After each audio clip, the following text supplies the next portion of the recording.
Bonjour à tous les amis. L'histoire d'aujourd'hui s'intitule Pi, Po, Pierrot.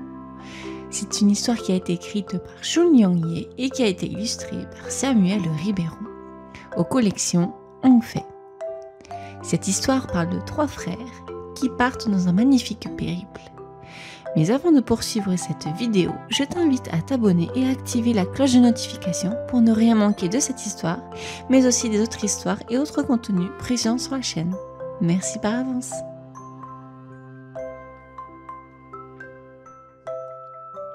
Pierrot a une pierre sur son dos.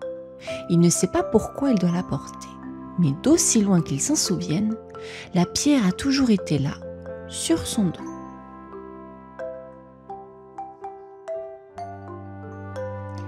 Pierrot vit dans un royaume où tout le monde porte une pierre sur le dos.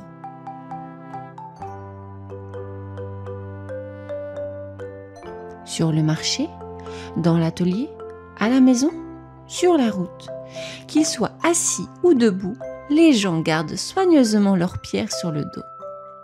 Petite ou grande, lisse ou rugueuse, une pierre est toujours là, sur le dos des gens.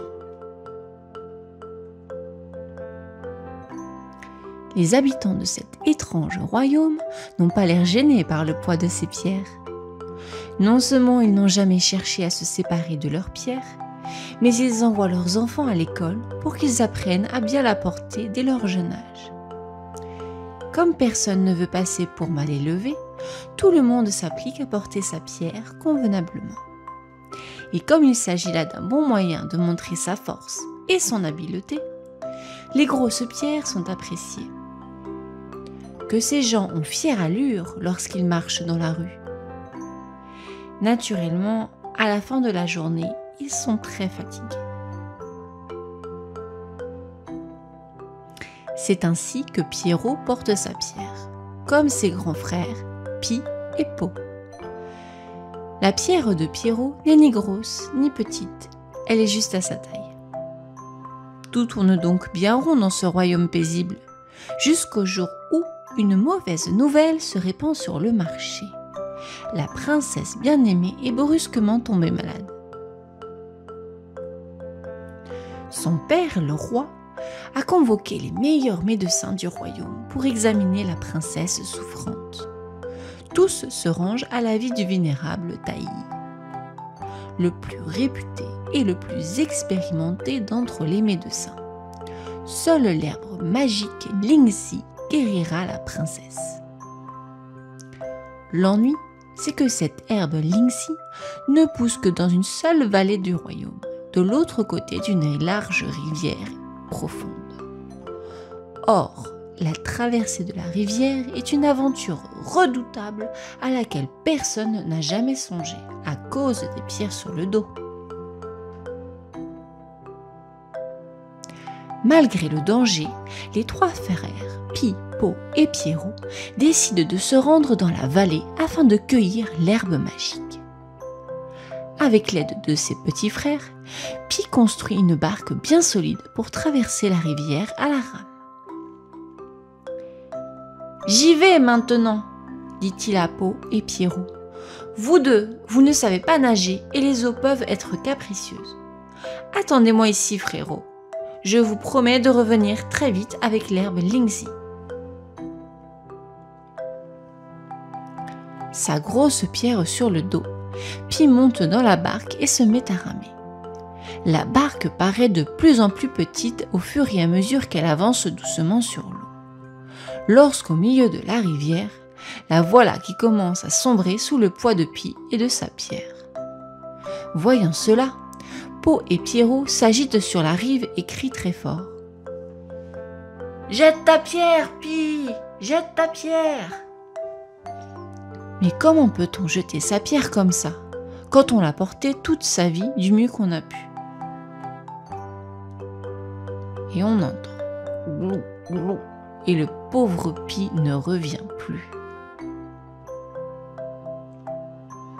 Abasourdis, Po et Pierrot restent silencieux sur la rive, tandis que l'eau redevient calme. Le jour suivant, Po décide de tenter sa chance à son tour. Il franchira la rivière mais en amont par un vieux pont abandonné.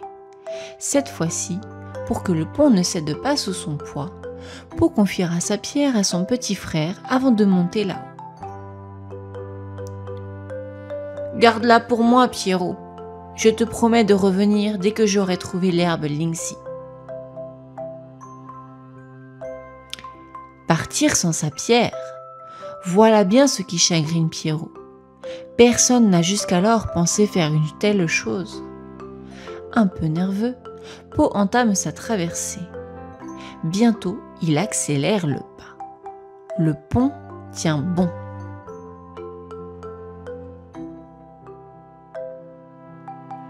Ça alors, c'est à peine croyable qu'on puisse aller et venir sans porter sa pierre sur le dos. Comme je vais vite! Po est ravi de sa découverte et goûte au plaisir d'une marche si légère. Il est au milieu du pont.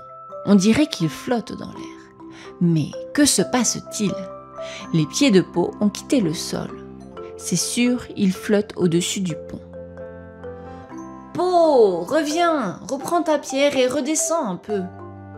Affolé, Pierrot tend sa pierre à Po. Mais comment peut-on s'agripper à sa pierre quand on est déjà là-haut? Po s'envole au-dessus des nuages et ne revient plus.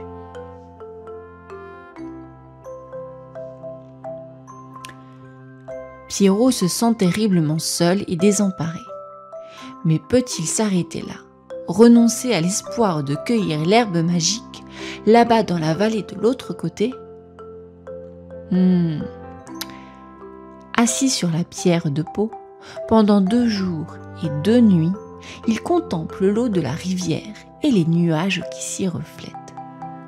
Le matin du 3e jour, Pierrot se lève et descend vers la rivière. Arrivé près du pont, il se met à construire une barque comme son grand frère Pi. Il dépose sa pierre qu'il entoure d'une corde, puis il attache soigneusement l'autre bout de la corde à sa ceinture. Pierrot monte sur le pont comme son frère Po. Il avance doucement. Sa pierre le suit tout aussi doucement, dans la barque qui glisse sur la rivière. C'est ainsi que Pierrot atteint l'autre rive, puis revient de la vallée avec l'herbe Lingxi. Le médecin Taï ne s'était pas trompé de remède. La princesse se guérit rapidement grâce à l'herbe magique, et le royaume est en liesse. Le roi, soulagé par la guérison de sa fille et enchanté de la joie de son peuple, ordonne qu'une grande cérémonie soit organisée pour fêter l'événement. Afin de récompenser Pierrot de son courage, le roi lui offre une pierre majestueuse. Pierrot en est tout ému, mais il préfère garder la sienne. Elle est si bien à sa taille. Pour lui, une grosse pierre à porter ne fait pas forcément son bonheur. L'important, c'est ce qu'il fait avec sa pierre.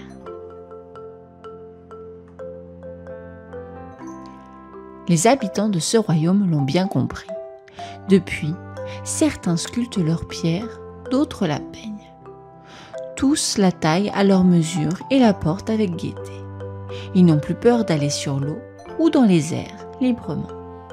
Et pour cet immense bonheur, ils se souviendront de Pi, Po et Pierrot pour toujours.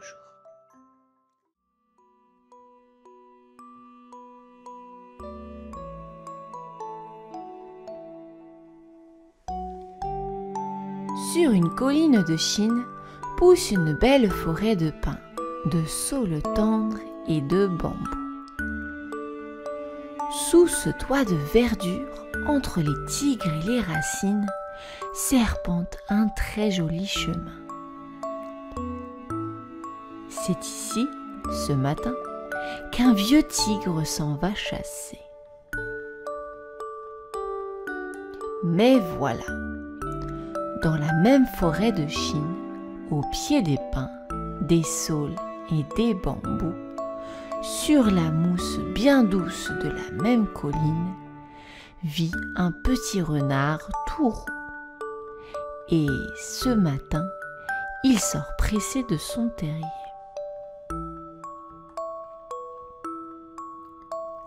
La Chine est grande, mais cette forêt l'est moins. Bientôt, juste à la source d'un ruisseau, vieux tigre et petit renard se retrouvent museau à museau. « Tiens, tiens !» ricane le vieux tigre. « Mon petit déjeuner se promène de bon matin. Inutile d'aller plus loin, tu es arrivé. » Le jeune renard n'a pas le temps de se sauver. Alors, il fait face au chasseur et d'un air supérieur lui dit « Cher ami, je te déconseille de me manger. Ne sais-tu donc pas qui je suis ?» Surpris, le vieux tigre reste muet. Il n'a pas l'habitude qu'on le contrarie ainsi. Le petit renard continue. « Eh bien, tu as devant toi le nouveau roi de la forêt. Souviens-toi, hier, le vent a soufflé fort et l'orage a grondé. Quand l'éclair d'or a frappé le plus haut des pins, celui-ci a pris feu. C'était moi qui naissais. » Devant la mine peu convaincue du tigre, le renard insiste encore. « Le vent se lève très vite quand le ciel se met en colère. Si jamais par ta faute, il m'arrivait malheur, c'est toi qui serais le premier puni. Pense-y. Et puisque je suis le roi, tu dois me laisser la vie sauve, mais également me craindre, comme le font tous les animaux ici. Ne fronce pas les sourcils, tu ne me crois pas? Suis-moi, tu verras. » Sitôt dit, petit renard se met en route. Abasourdi, le vieux tigre lui emboîte le pas. Drôle de convoi. Tout près, au bord du ruisseau, une biche fait la toilette à son faon. Une oreille, deux oreilles, que je lèche, lèche, lèche. Bien sûr, quand la biche relève la tête et aperçoit le tigre derrière le renard, elle détale avec son enfant.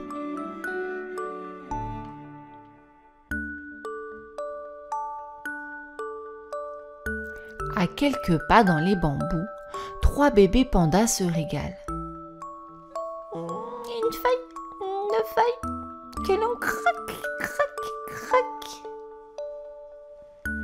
Bien sûr, quand il relève la tête et voit le tigre derrière le renard, il dévale en vitesse les pentes de la colline.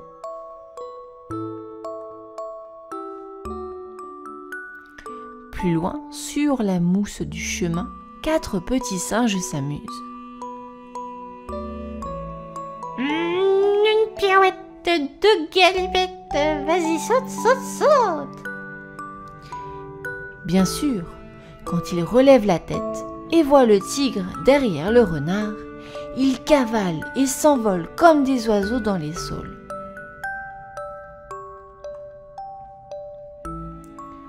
Tu vois, dit le petit renard, je ne t'ai pas menti, je suis le roi et ils ont tous très peur de moi.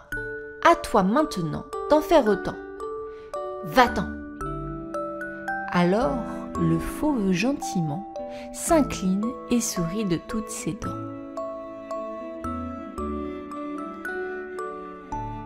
Petit renard, tu as raison. Je te laisse la vie sauve et m'en vais. Cette forêt serait bien triste sans son roi couleur de feu, plein de malice et courageux. Si un jour tu as des ennuis, souviens-toi qu'un vieux tigre est ton ami.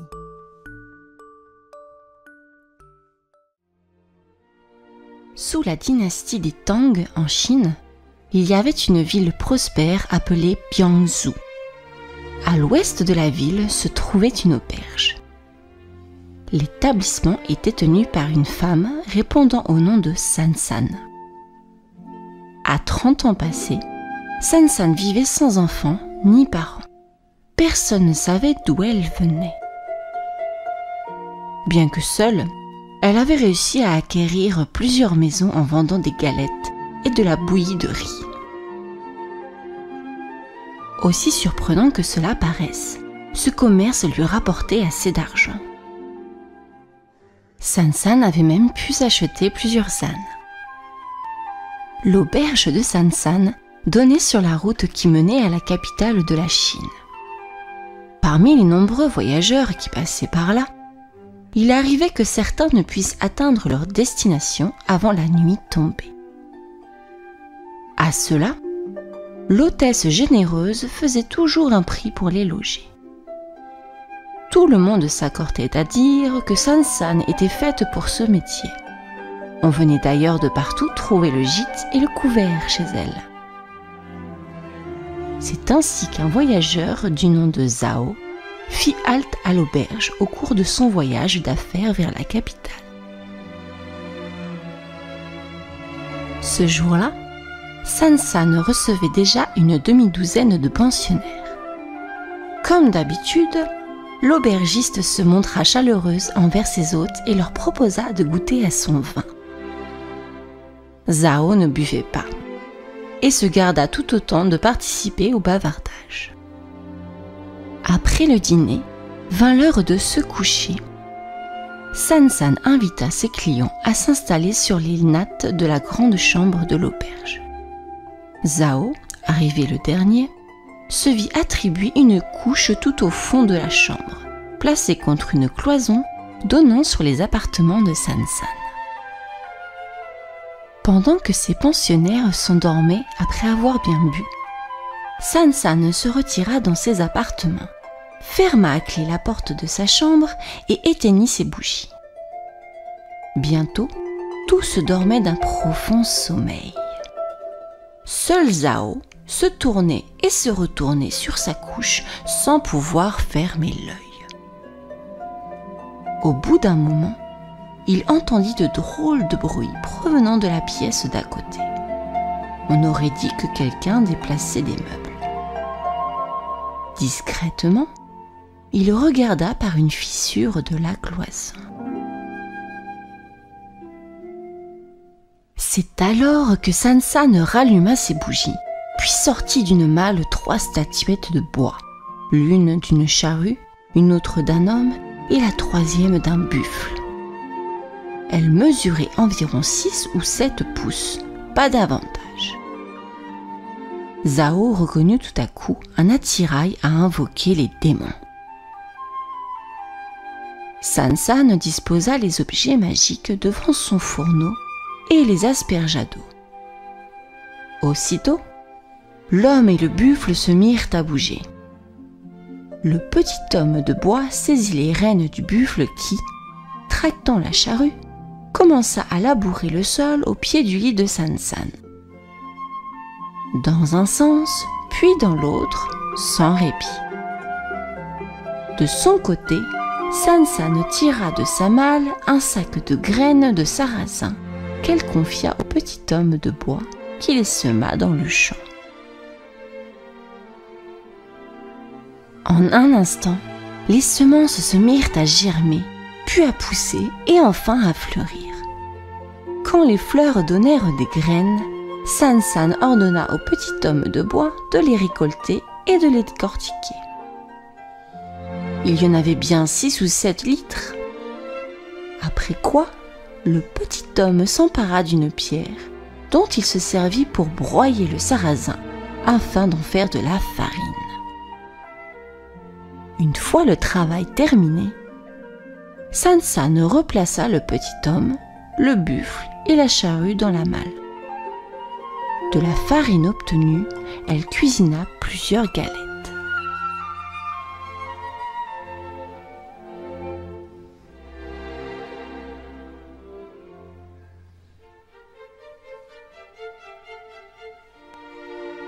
Dubitatif, Zhao ne dit rien à personne de ce qu'il avait vu cette nuit-là. Il se contenta d'admirer en secret l'adresse avec laquelle San-san avait réussi ce tour de magie. Au lever du jour, le chant du coq réveilla les voyageurs. San-san leur servit les galettes qu'elle avait préparées. Peu rassuré par le manège qu'il avait découvert, Zhao ne toucha pas à son assiette et s'éclipsa.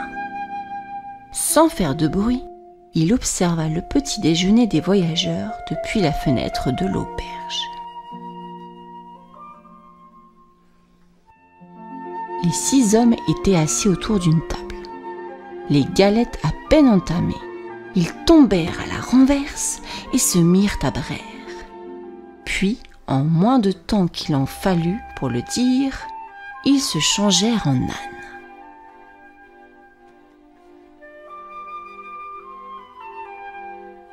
6 ânes braillant dans la salle, quel spectacle! San-san, qui savait y faire avec ses bêtes, les mena à l'arrière de l'auberge et récolta tous les objets de valeur de ses malheureux clients. Derrière la fenêtre, Zhao vit avec horreur à quoi il avait échappé. Que faire? Qui appeler à l'aide? Comment raconter tout ce qu'il avait vu depuis la nuit? Les gens le prendraient pour un fou. Finalement, il sortit de sa cachette et s'éloigna vite de ce lieu maudit, reprenant sa route sans souffler mot à personne de cette mésaventure.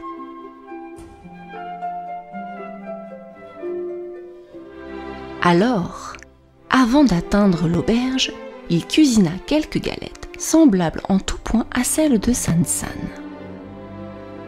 Sans pensionnaire ce jour-là, San-san sembla ravie de voir Zhao revenir passer une nuit chez elle. Elle se montra particulièrement serviable avec son hôte et, avant de se coucher, lui demanda encore « Avez-vous besoin d'autre chose ?» Zhao dit alors « Je reprends la route de bonne heure demain matin. Pourriez-vous me préparer à manger ?» San-san répondit. Après 1 mois dans la capitale, Zhao prit le chemin du retour et passa non loin de l'auberge de San-san. Encore marqué par le souvenir épouvantable de la magie dont il avait été témoin, Zhao hésita un moment avant d'approcher de ce lieu sinistre, mais il voulait en savoir plus.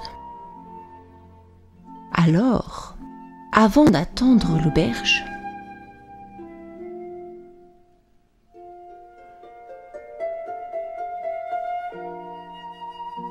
ne vous en faites surtout pas pour cela. Dormez bien.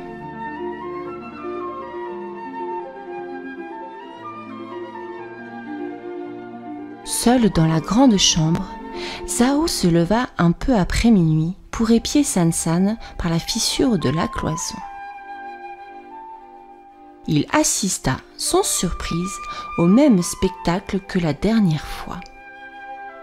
Au lever du jour, San-san lui apporta un plateau sur lequel elle avait disposé quelques galettes. Lorsqu'elle retourna en cuisine, Zhao sortit de son sac ses propres galettes pour les échanger avec celles de San-san. Il mangeait donc ses propres provisions lorsque San-san revint avec du thé. Il dit alors à son hôtesse : « Ah, j'avais oublié. Il me reste quelques galettes dans ma besace. Elles viennent d'une pâtisserie de renom de la capitale. Ça me ferait très plaisir si vous acceptiez d'y goûter. »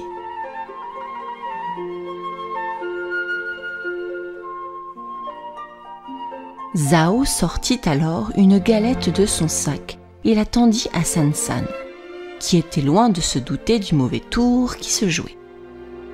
Sa première bouchée à peine avalée, San-san était déjà à 4 pattes et s'était mise à braire comme une bourrique. Bientôt, elle eut l'apparence d'une ânesse bien portante. Éberlué par le spectacle, Zhao garda toutefois son calme.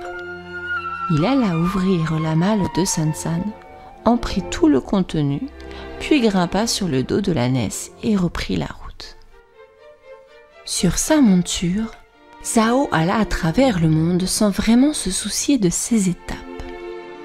En fait, une seule chose occupait son esprit, Il sortait souvent le petit homme de bois, la statuette de buffle et la petite charrue pour essayer de reproduire le tour de San-san, mais sans jamais y parvenir.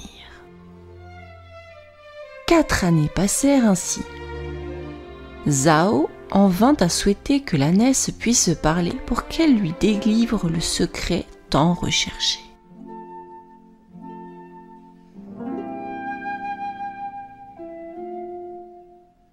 Un jour, porté par son ânesse, Zhao se retrouva devant un temple abandonné. C'était comme si l'animal avait suivi un chemin qu'il connaissait bien. Le vieux gardien du temple, en les apercevant, fut pris d'un grand éclat de rire et s'exclama. « Eh bien, San-san, qu'as-tu donc fait pour te retrouver dans cet état ?» Caressant la bête, il salua Zhao et lui dit « C'est vrai, elle a souvent été mauvaise, mais l'avoir ainsi traitée me fend le cœur. Il faut à présent la libérer. » Sans plus de cérémonie, le vieil homme empoigna le museau de la bête de ses 2 mains, l'une dessus, l'autre dessous, et lui ouvrit de force la mâchoire. Alors, San-san bondit tout d'un coup hors du corps de l'animal et retrouva aussitôt sa forme humaine. Elle s'agenouilla en signe de remerciement devant le vieil homme. Puis, sans un regard pour Zhao, elle s'en alla. Personne n'entendit plus jamais parler de San-san.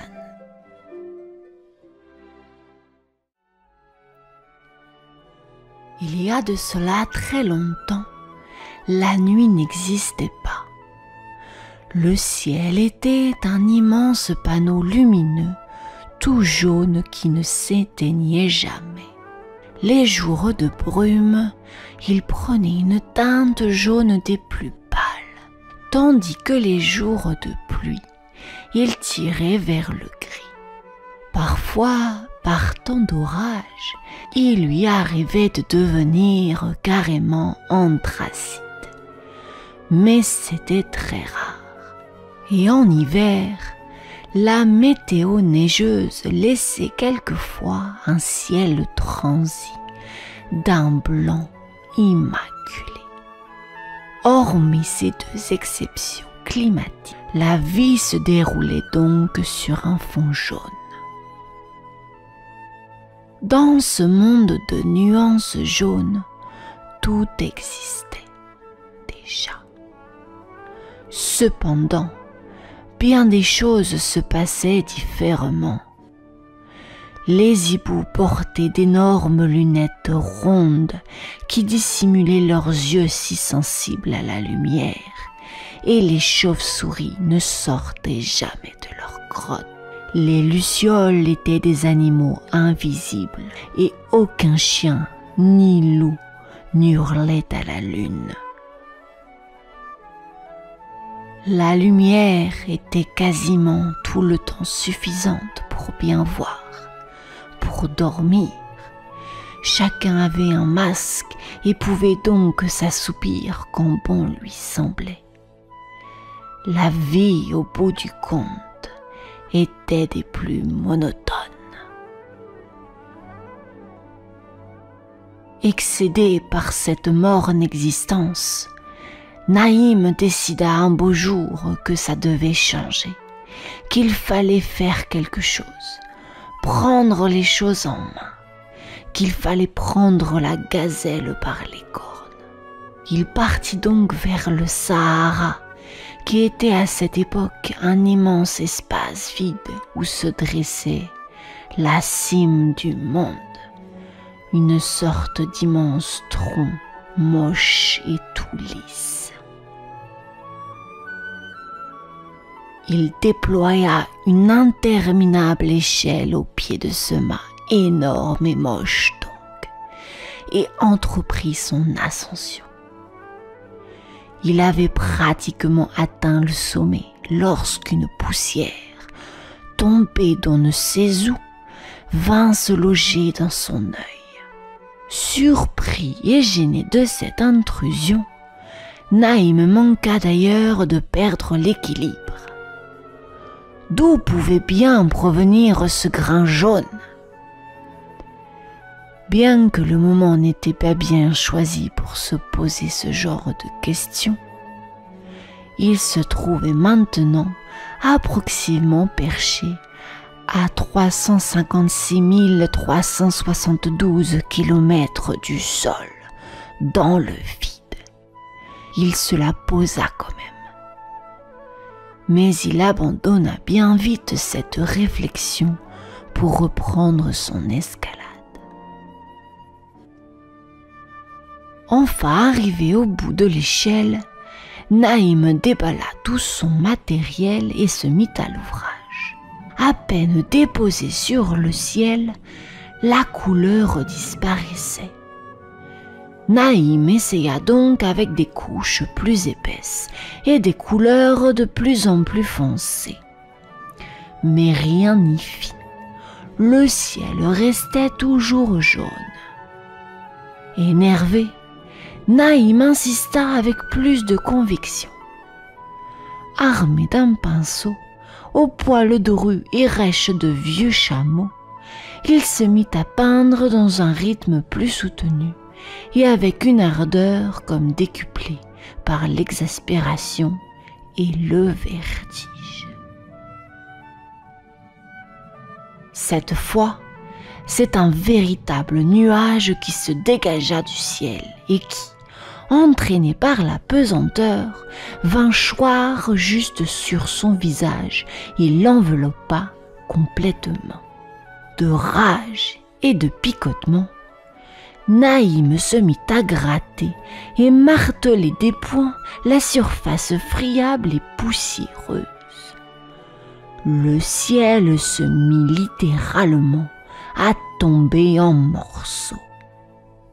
Petit à petit, une couleur commença à apparaître derrière le jaune. Au fur et à mesure que les grains du ciel tombaient, la couleur grandissait et devenait de plus en plus profonde. Les heures passaient et dans le trou, la tache qui grandissait s'assombrissait de plus en plus. Tous ces petits grains qui continuaient de se détacher du ciel retombaient sur terre. Au pied de l'échelle, une dune énorme s'était créée. Pour rejoindre le sol, Naïm n'eut donc plus qu'à attendre le pied et le poser sur cet amas de poussière jaune. Au bout de quelques heures, ça se calma. Et puis soudain, prenant garde à chaque détail de ce chemin dont on pouvait à peine deviner les contours.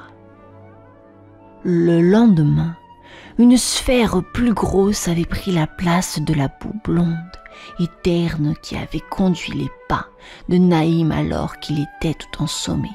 Cette boule-ci est extrêmement lumineuse et le ciel avait pris une teinte azur chatoyant. Badira, l'épouse de Naïm, qui venait juste de se lever et de descendre à la cuisine, s'apprêtait à ouvrir les volets. Machinalement, elle poussa le gauche, puis le droit. Ce n'est qu'après avoir rejoint les fourneaux pour y allumer le feu, qu'elle fit un tour sur elle-même, effrayée. Ce sentiment ne dura cependant qu'une seconde. Immédiatement rattrapée par sa nature, Badira était une femme curieuse, très curieuse.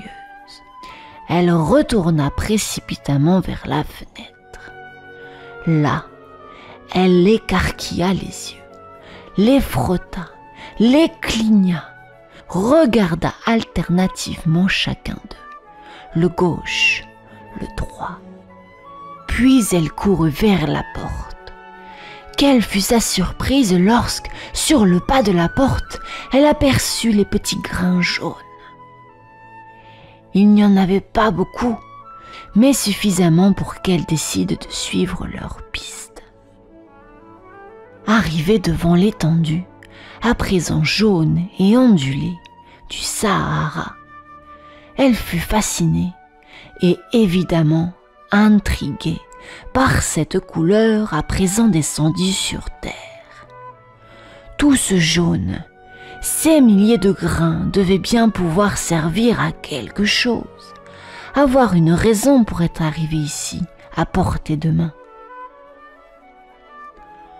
Entourée par tout ce bleu, semblable au motif de son plus beau service de faïence, elle trouvait cette couleur appétissante.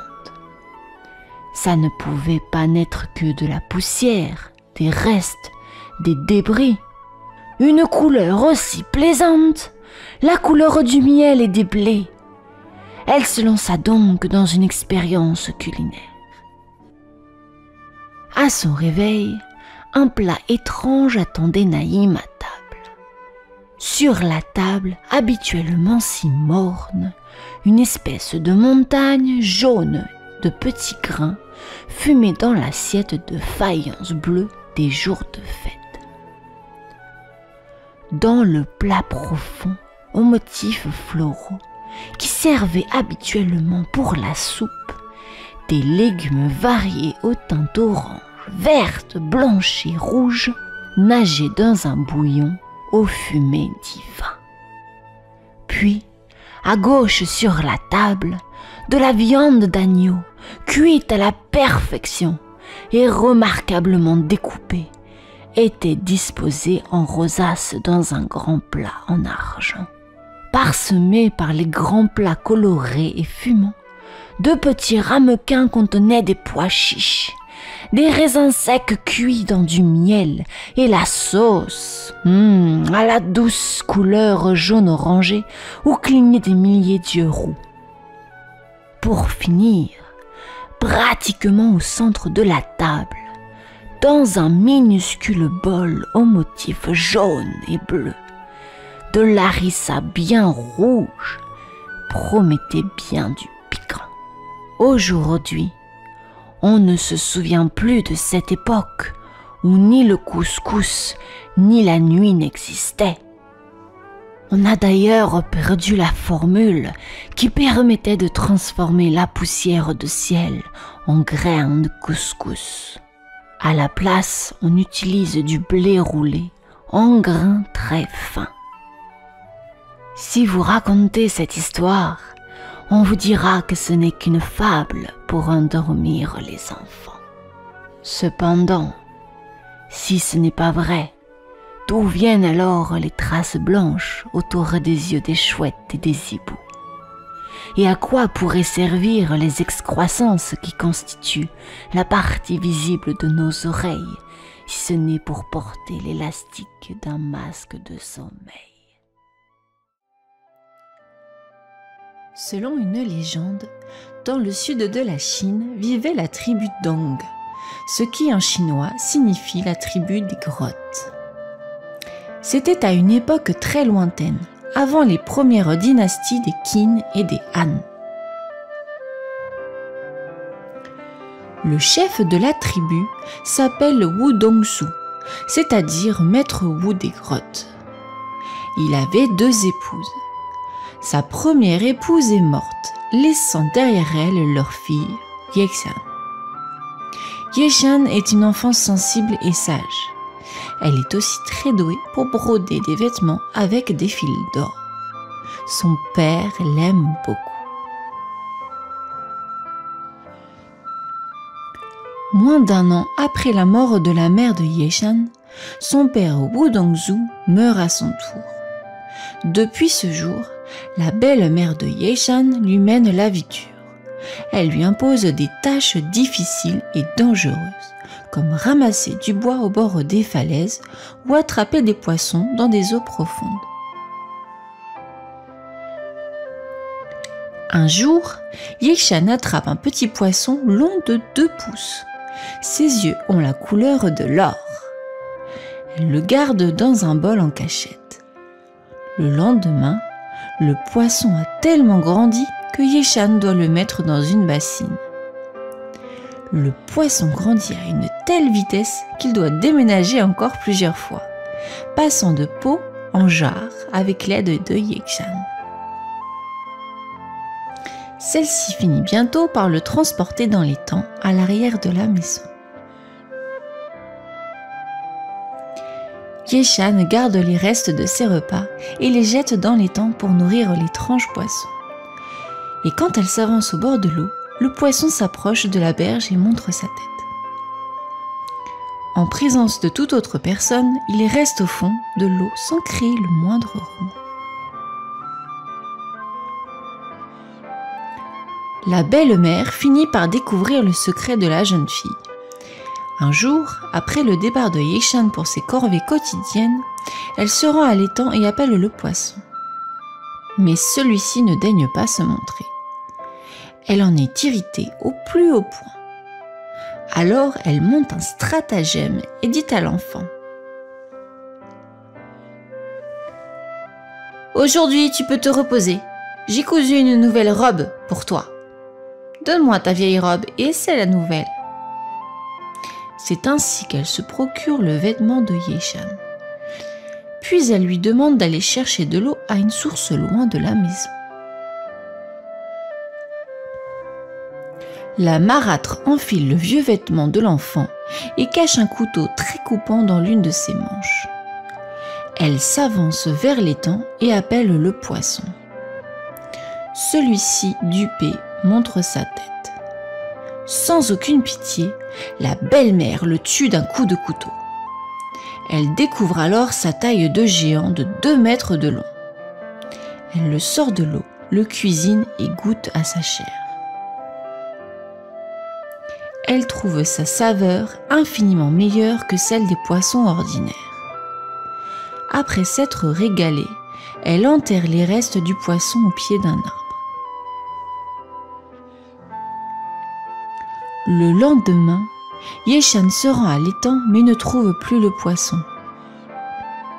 Désemparée et de nouveau seule, la jeune fille s'en va pleurer dans les champs. Soudain, une immortelle aux cheveux longs et simplement vêtue descend du ciel et dit à Yeshan : « Ne pleure plus, cher enfant. Ta belle-mère a tué ton poisson et a enterré son squelette au pied d'un arbre. Récupère-le et rentre. Cache-le bien dans ta chambre. Et quand tu auras besoin de quelque chose, prie-le. Tes vœux seront exaucés. » Yeshan suit son conseil et demande au squelette de lui donner des friandises et des bijoux. Elle obtient effectivement tout ce qu'elle souhaite. Le jour de la fête des grottes arrive. La belle-mère s'apprête à partir avec sa fille pour les réjouissances et ordonne à Yeshan de garder la maison. Yeshan attend qu'elle s'éloigne pour prier le squelette du poisson de lui donner une belle robe et des chaussures assorties. Ainsi vêtue des plus beaux habits, Yeshan peut aller faire la fête elle aussi. Pendant la fête, la fille de la marâtre dévisage Yeshan et la désigne à sa mère. « Cette fille ressemble étrangement à ma demi-sœur. » La remarque éveille les doutes de la belle-mère. Yeshan s'en rend compte et s'empresse de rentrer. Dans sa précipitation, elle perd un de ses souliers brodés de fil d'or. Plus tard, lorsque la belle-mère rentrera à son tour à la maison,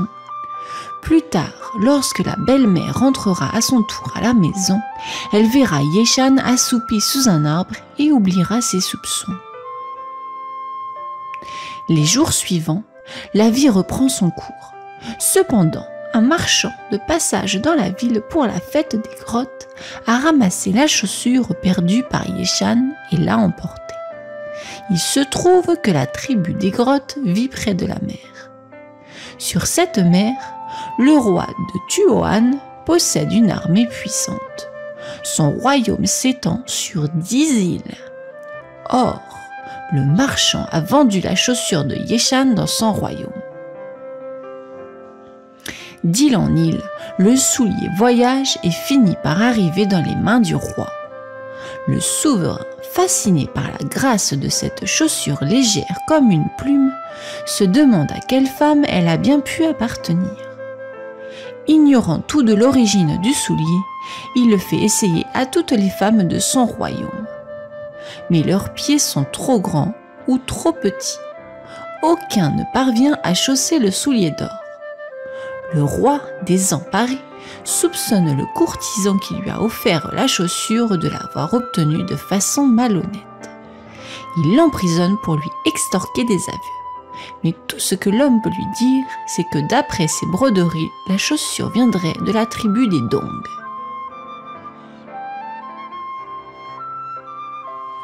Aussitôt, le roi envoie ses hommes visiter les bourgs et les campagnes de la tribu des Dong, afin de rechercher la seconde chaussure. Il la trouve chez Yeshan. Alors, muni de la chaussure perdue par Yeshan, le roi se rend à son tour au village et demande à la jeune fille d'essayer le soulier. Il lui va à la perfection. Le roi fit habiller Yeshan d'une magnifique robe de soie verte et de ses souliers d'or. Ensemble, ils rejoignirent le royaume de Tuohan avec le squelette du poisson. Épris de la beauté et de la bonté de la jeune femme, le roi l'épousa bientôt et donna une fête somptueuse où, cette fois, Yeshan fut reconnue comme la plus admirable des dames du royaume. Vous me direz, qu'advient-il de la marâtre, de la demi-sœur de Yeshan et du squelette du poisson? Eh bien, la légende raconte que sa belle-mère et sa fille moururent écrasées sous une chute de pierre. Les membres de la tribu Dong les enterrèrent. Pendant longtemps, lorsqu'on souhaitait la naissance d'une fille belle et sage dans la famille, on vint prier sur leur tombeau. Quant au squelette magique du poisson aux yeux d'or, on dit qu'il donna au roi de Tuohan des trésors à souhait pendant une année entière, puis qu'il ne répondit plus à ses prières. Alors le roi l'enterra dans le sable non loin de la mer, avec des perles et des bijoux. Lors d'une révolte dans le royaume quelques années plus tard, le roi revint déterrer le trésor pour payer ses soldats. Mais entre-temps, la mer avait tout emporté. Il ne resta plus rien, sauf la légende de Yeshan.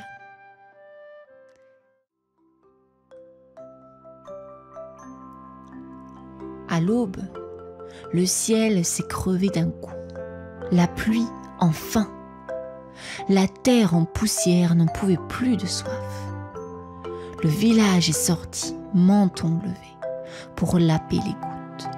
La mousson, enfin, espoir de prospérité. Ils avaient prié Ganesh. Ils ont été exaucés.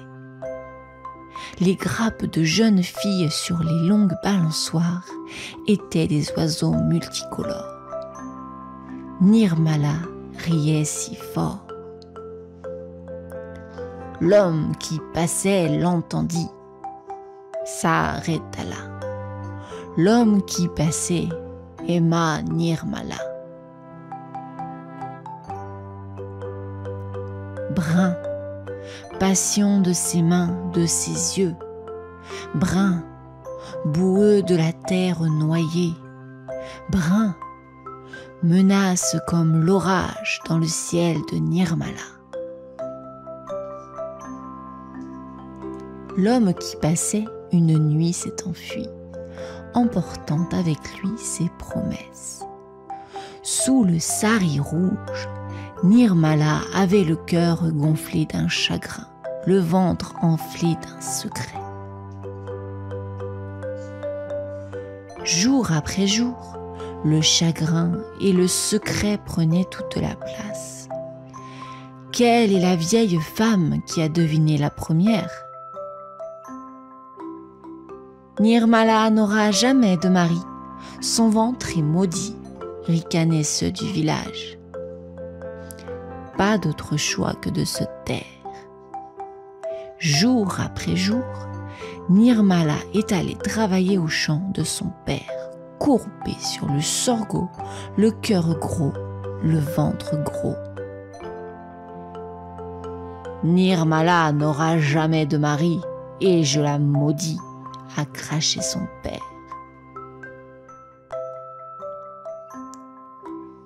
Je suis née au mois de mai, ma mère n'a pas crié, n'a pas gémi. Je suis née au mois de mai, plus jolie qu'une ranie. Je suis née au mois de mai, et ma mère m'a souri. Quand le paon a déployé les yeux de ses plumes, ma mère me l'a fait admirer. Quand le singe est venu chaparder trop près, ma mère m'a protégée de son audace. Quand au matin, le jasmin a offert sa neige odorante, ma mère m'en a tendrement paré. Et le village a chassé ma mère et sa bâtarde.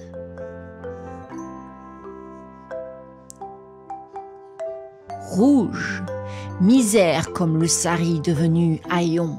Rouge, exclusion comme le tilak qu'elle n'aura jamais au front. Rouge, souffrance comme nos bouches qui crient famine, comme mes petits bras galeux. Rouge, désespoir. Rouge, abandon.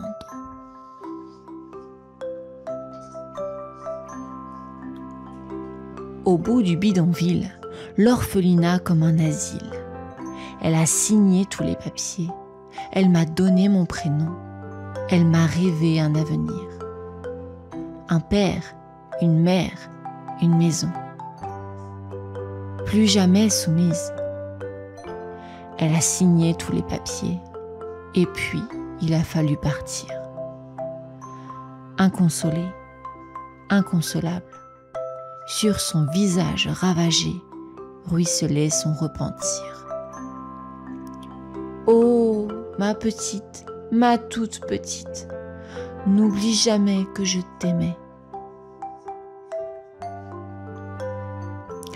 Dans la maison des petits cœurs purs, le temps s'écoule goutte à goutte. Moiteur, bruit, pleurs, ennui. Un tas d'enfants. Si long le temps, quand on ne sait pas ce qu'on attend. Et les didis qui mouchent, qui soignent, qui nourrissent, qui guérissent, qui torchent, qui couchent, qui habillent, qui épouillent, qui lavent, qui veillent, qui surveillent et qui consolent. Une saison sèche, une saison des pluies, une saison sèche.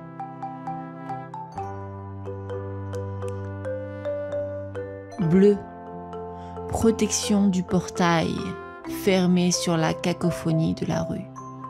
Bleu, écaillé des barreaux des petites lits. Bleu, gançant les saris blancs des saintes femmes. Bleu, vicié du ciel de la ville polluée.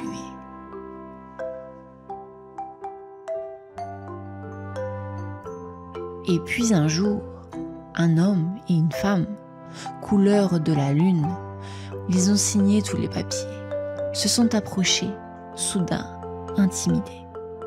L'homme était grand, les yeux pleins d'eau. La femme tremblait, sans avoir froid. Elle s'est penchée sur mon berceau. Elle n'a pas osé encore me prendre dans ses bras. Elle m'a chuchoté dans sa langue des mots que j'ai compris aussitôt. Oh, ma petite, ma toute petite, je t'aime déjà depuis si longtemps. C'étaient donc eux, les pas pressés. Ils m'ont parlé de leur là-bas. Là-bas, si loin, qu'est-ce qui m'attend? Une sœur, un frère, grand-mère, papy, mamie, tonton, tati, cousin, cousine, voisin, voisine, école, piano, maths et philo, permis de conduire, le bac, la fac. Stop! Oh mon papa, fais-moi plutôt des gros poutous dans le cou.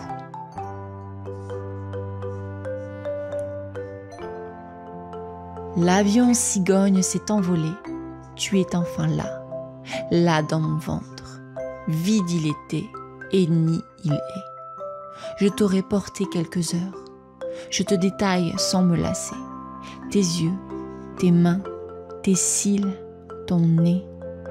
J'aime même tes colères. Bonheur. Exactement comme si je t'avais enfanté. Pour moi, c'est aujourd'hui que tu es né. Mais je n'oublierai jamais ta mère. L'avion cigogne m'a emporté par-delà les mers, par-delà ma mère.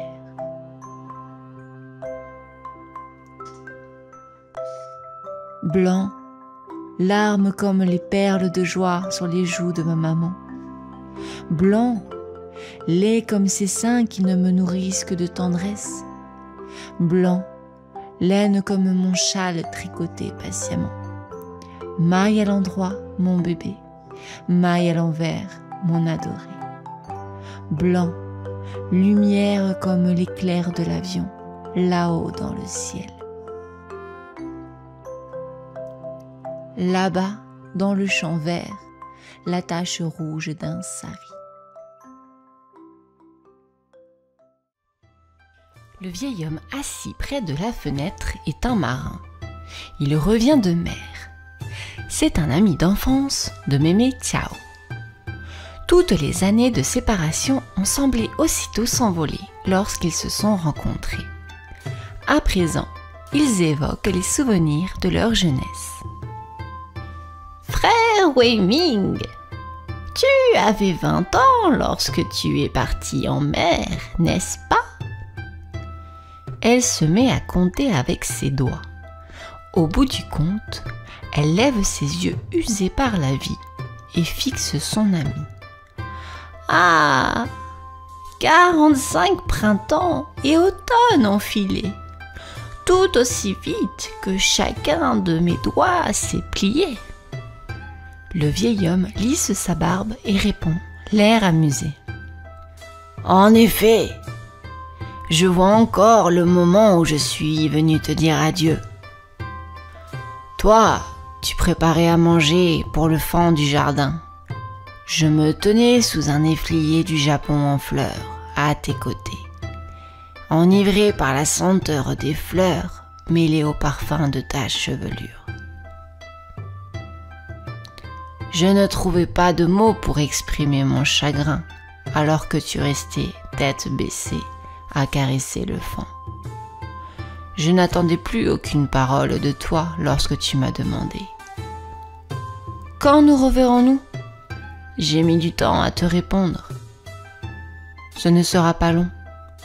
Et à ce moment-là, tu... Mémé Tiao lui coupe la parole. C'est vrai, la scène est restée gravée dans ma mémoire. Lorsque tu as dit ça, ne t'ai-je pas répondu? Quand nous reverrons-nous? L'encre noire sera délavée, blanchie. Et tu vois, tu es parti avec des cheveux aussi noirs que l'ébène, brillants comme la soie. Maintenant, ils sont tous délavés par l'eau de la mer.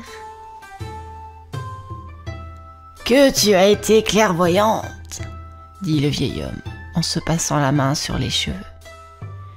Puis, ce qui est triste, c'est que je ne reverrai plus jamais frère Fang. Depuis combien d'années est-il mort? Aïe, ça fait déjà un fameux bail. Tu vois, depuis que j'ai tenu 4 petits-enfants dans mes bras. Elle dit cela en suivant des yeux les enfants qui jouent dehors sous le treil du Lufa. Elle montre un garçon, le plus grand d'entre eux. Dinger aura 12 ans cette année. Son grand-père nous a quittés 1 mois après sa naissance. Ainsi se poursuit leur conversation. La servante apporte une crêpe d'huître aux 2 amis. Mémé Tiao invite frère Wei Ming à en prendre une part. Je suis sûre que tes goûts n'ont pas changé et j'ai fait faire cette crêpe spécialement pour toi. Ingrédients de la pâte à crêpes chinoise. 100 g de farine, 20 g de raiserie, 30 g de beurre allégé, 3 œufs, une pincée de sel et 220 g de lait écrémé. Petite Xiao, te souviens-tu? Un jour, quand nous étions enfants, ta mère nous a servi une de ces crêpes. Tu en as pris une part. Après l'avoir mangée, tu t'es plainte de ne pas avoir eu autant d'huîtres et de farce que moi. Par caprice, tu as voulu prendre ma part. Ta mère, voyant cela, a dit une chose dont je me souviens très bien. Ma chérie, n'insiste pas. La farce est préparée pour toute la crêpe d'un coup. Au moment de l'étaler sur la crêpe, qui songerait à compter les huîtres pour chaque part? C'est tout à fait naturel qu'il en ait parfois un peu plus dans l'une et un peu moins dans l'autre. L'important, c'est que la crêpe soit délicieuse. Parmi toutes ces parts, tu en as choisi une. Après l'avoir mangée, tu ne peux plus en réclamer une autre à la place. Frère Wei Ming, que ces mots étaient profonds. Ne s'appliquent-ils pas merveilleusement à notre vie? Les unes à côté des autres, différentes voies se présentaient, à nous d'en choisir une. Certains ont fait un bon choix, d'autres mauvais. Mais ce qui est sûr, c'est qu'une fois le choix fait, on ne revient pas en arrière. Le vieil homme mange sa part et dit doucement: Tu as raison. La voie que j'ai choisie, c'est une vie de marin. J'ai passé toute mon existence en mer. Elle fut si simple par rapport à la tienne, tellement riche en événements. Mais après tout, je suis satisfait, tout comme le garçon que j'étais avec sa part de crêpes. Finalement, dit Mémé Xiao, j'ai souvent paru la mieux lotie. Dans la vie, ma part de crêpes est bien garnie. Pourtant, même si ma part est meilleure que d'autres, au bout du compte, tu es tout aussi satisfait que moi. Quel bonheur de raviver le passé! Les deux amis semblent prêts à revivre chaque scène de leur jeunesse. Mais dehors, les enfants commencent à se bagarrer. Mémé Xiao se dépêche d'aller les séparer. À l'intérieur, le vieux marin déguste en solitaire sa part de crêpes pleine de saveurs.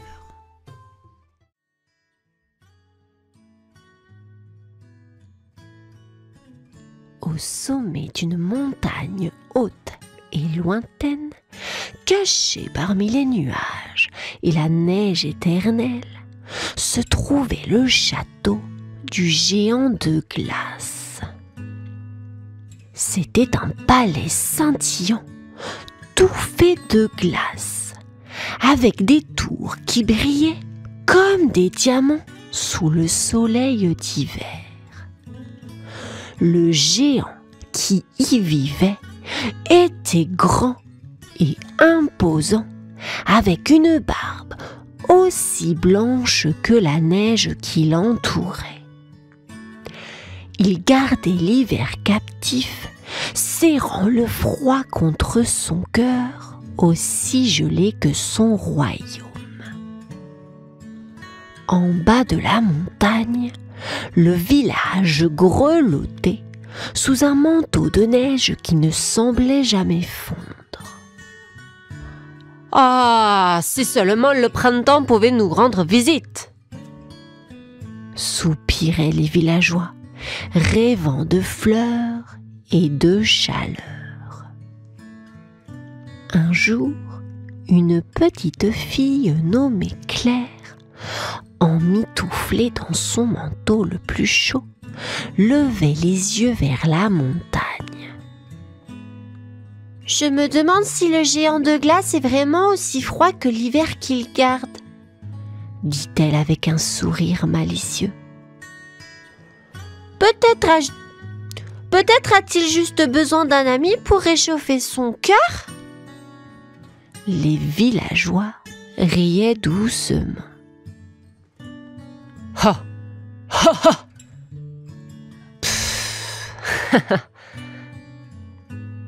Claire, tu as toujours de ces idées, disait-il. Mais Claire, avec un éclat d'aventure dans les yeux, savait déjà qu'elle devait découvrir la vérité par elle-même. Au village, sous la grande ombre de la montagne, les histoires circulaient comme les feuilles portées par le vent. L'une d'elles parlait d'un géant, gardien de l'hiver éternel, grand et silencieux, qui vivait dans un château de glace. Un soir, autour du feu, Claire, une petite fille aux yeux pétillants d'aventure, écoutait les villageois. « Le géant est si grand que lorsqu'il se promène, ses pas font trembler la terre !» disait l'un, enjolivant son récit. « Et son château, comme il brille sous la lune, tout de glace, comme s'il était fait de diamants !» ajoutait un autre, les yeux brillants d'émerveillement. Claire se mit à rire doucement. Mais, si le géant est si triste, pourquoi ne lui rendons-nous pas visite? Peut-être a-t-il simplement besoin d'un ami? Les villageois échangèrent des regards surpris. « Oh, Claire, c'est une montagne bien difficile à escalader. Et qui sait ce que le géant pourrait faire si on venait le déranger ?» Mais Claire, avec un sourire espiègle, chuchota plus à elle-même qu'aux autres. Peut-être que tout ce dont il a besoin, c'est d'un peu de chaleur dans son grand cœur de glace. Claire, avec son petit sac de provisions et un cœur débordant de courage, commença son ascension vers le château de glace. La montagne était abrupte et le vent sifflait des chansons qui auraient fait frissonner même les ours en hibernation. En chemin, elle rencontra un lapin frileux emmitouflé dans un bonnet de laine. « Où vas-tu donc par ce froid glacial ?» demanda le lapin, ses moustaches frémissantes de curiosité. « Je vais voir le géant de glace !» répondit Claire, les yeux scintillants d'excitation. Le lapin écarquilla les yeux de surprise. « Vraiment ? Oh, mais c'est un voyage bien dangereux pour une petite fille !» Claire se mit à rire. « Oh, j'ai froid. Oh, oui, peut-être, mais j'ai apporté un bonnet supplémentaire, » dit-elle, en sortant de son sac un petit bonnet coloré. Avec un sourire, elle le posa sur la tête du lapin, qui se sentit aussitôt plus chaud et plus courageux. « Eh bien, dans ce cas, laisse-moi te montrer le chemin jusqu'au sommet. » Et ensemble, ils continuèrent, Claire marchant fièrement, guidée par le petit lapin à travers la neige et le vent, jusqu'à ce que le majestueux château de glace apparaisse, étincelant comme un rêve éveillé sous le soleil d'hiver.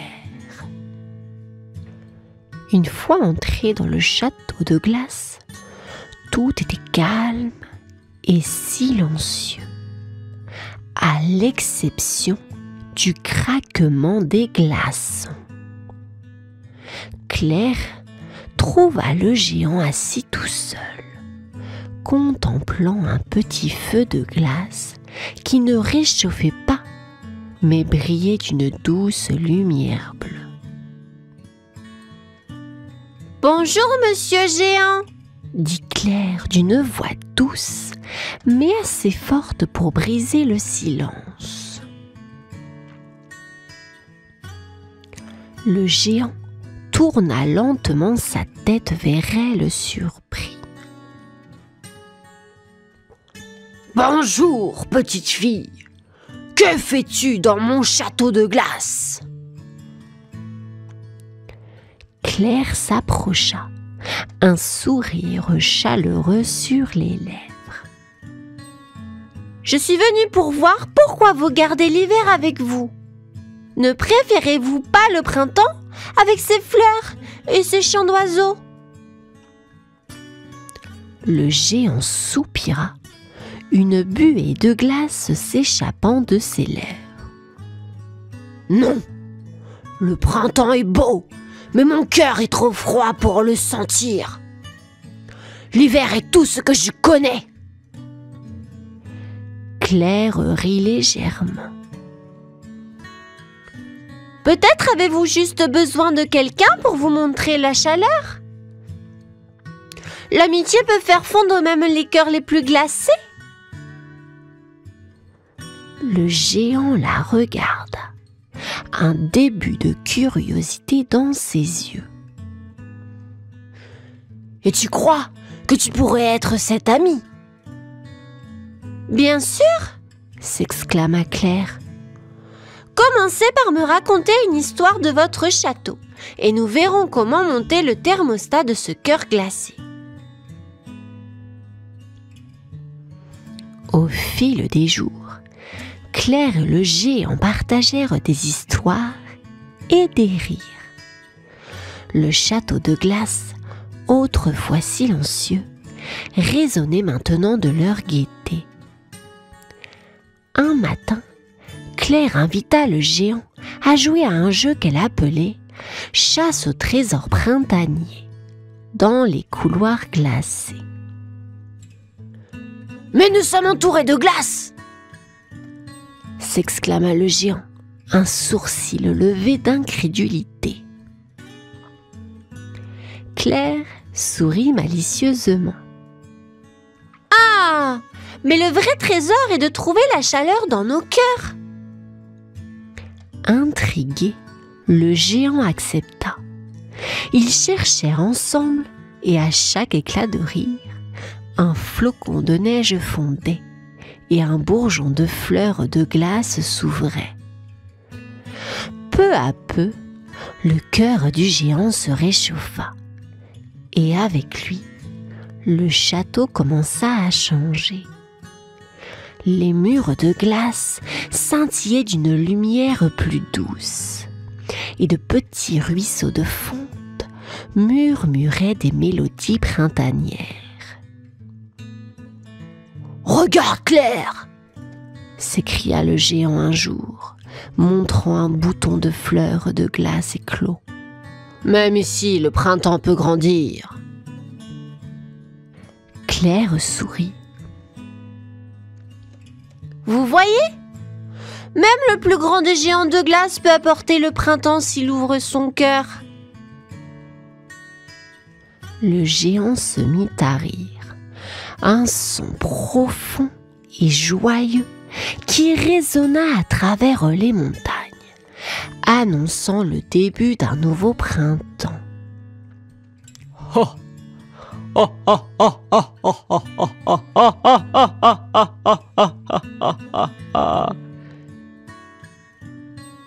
Quand le géant et Claire sortirent du château, ils furent accueillis par un spectacle merveilleux.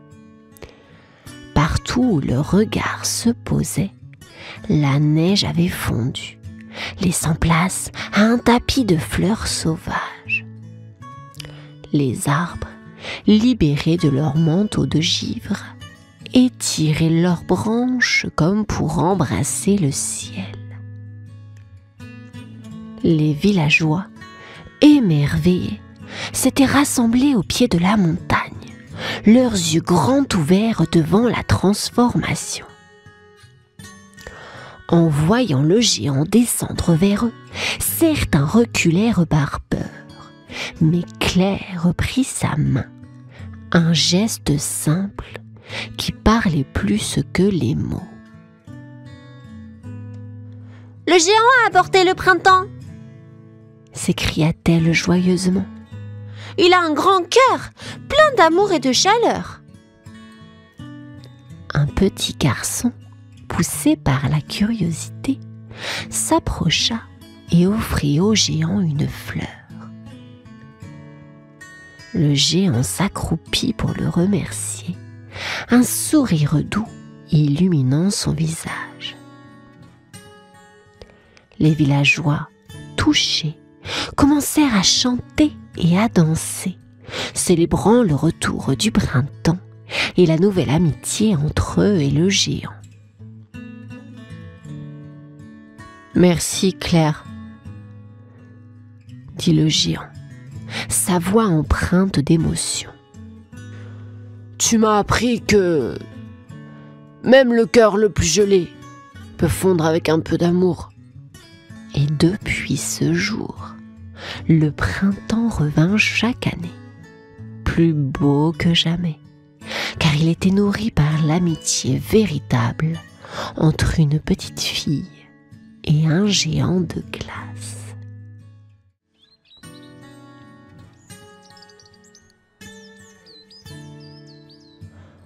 Au cœur d'une forêt dense et mystérieuse, là où les histoires semblaient naître de l'écho des feuilles, se tenait un vieux chêne. Ses branches, comme les bras d'un grand-père, s'étiraient vers le ciel, caressant presque les nuages. Un soir, sous le regard scintillant des étoiles, le vieux chêne soupira. « Ah ! Si seulement je pouvais tenir ces belles étoiles dans mes branches !» dit-il d'une voix aussi profonde que le murmure du vent. Un écureuil, qui avait fait d'une de ses branches son domaine, ne put s'empêcher de rire. « Ha ha ha ha ! Toi et les étoiles, mais elles vivent dans le ciel, vieux chêne.